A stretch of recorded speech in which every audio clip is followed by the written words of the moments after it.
சொல்லு. அண்ணா, அம்மா ஃபோன் பண்ணாங்க. எங்க இருக்காங்களா? எங்க இருக்கேன்னு சொல்லலண்ணா. யார் நம்பர்ல இருந்து ஃபோன் பண்ணாங்க? அன்னோன் நம்பர்ல இருந்து வந்தாங்க. நான் சேஃபா தான் இருக்கேன், என்னை தேட வேண்டான்னு சொன்னாங்க. சரி, இப்ப எங்க இருக்காங்களா அவங்க?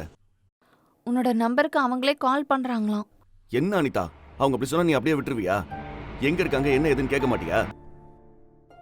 திரும்ப எப்போ வருவாங்களா? ஏதாவது சொன்னாங்களா அதை பத்தி? அவங்களே வருவேன்னு சொன்னாங்கண்ணா. வேற ஏதாவது சொன்னாங்களா? அப்பா திருந்தினாதான் என்னால வர முடியும்னு சொன்னாங்க. சொல்லிட்டு அம்மாவும் அழுதுட்டாங்க.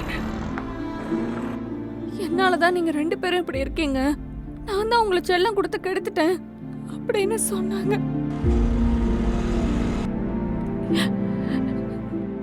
ஏய், நீ என்ன சின்ன புள்ள மாதிரி அழுதுகிட்டு இருக்க? இப்ப ஆள் இப்படி பண்ணிட்டு இருந்தா இதெல்லாம் நான் எப்படி சமாளிப்பேன்?